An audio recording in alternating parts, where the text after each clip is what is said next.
भारत की सबसे पवित्र नदी कौन सी है? आप कहेंगे गंगा। लेकिन क्या आप जानते हैं कि गंगा की एक रहस्यमयी बहन भी थी, सरस्वती, जो कभी हिमालय से निकलकर अरब सागर में समा जाती थी। एक नदी जिसे हजारों साल पहले ऋषियों ने देखा, वेदों ने पूजा, लेकिन अब वो मिट्टी में समा चुकी है। क्या सरस्वती नदी सच में थी? अगर थी तो कहाँ गई? और क्यों गंगा से पहले सरस्वती को पूजनीय माना जाता था?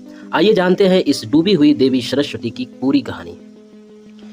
ऋग्वेद, जो मानव इतिहास की सबसे प्राचीन किताबों में से एक है, उसमें सरस्वती का जिक्र 70 से भी अधिक बार हुआ है। सरस्वती को नदीतमा यानी सबसे श्रेष्ठ नदी कहा गया है। ऋग्वेद में लिखा है, इमम में गंगे यमुने सरस्वती, यानी हे गंगा यमुना सरस्वती, मेरी प्रार्थना सुनो। लेकिन अब सरस्वती दिखाई क्यों नहीं देती?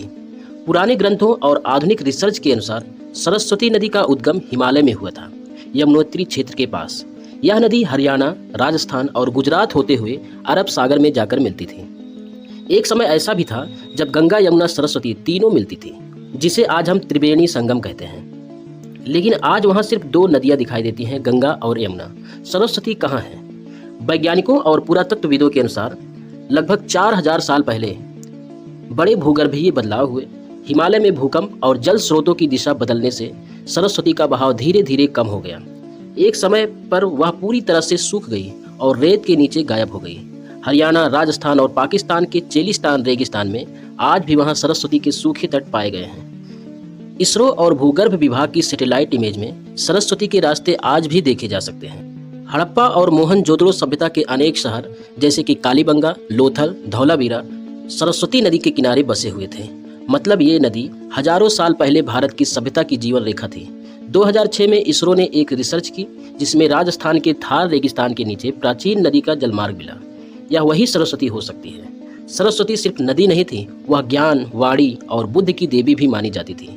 हजारों सालों से हमारे मंत्र, संगीत, साहित्य और संस्कृति सब सरस्वती के नाम से शुरू होते थे।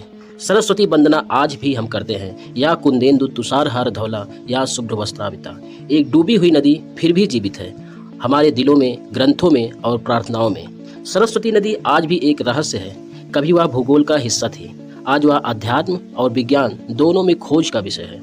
गंगा आज है, लेकिन सरस्वती वो नदी है जो गायब होकर भी अमर हो गई है। क्या आने वाले समय में हम फिर से सरस्वती को धरती पर बहता हुआ देख पाएंगे?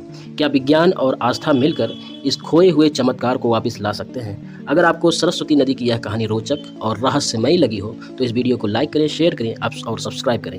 अब मिलते हैं अगले वीडियो में ऐसे ही भूले विषय इतिहास और रहस्यों के जानने के लिए।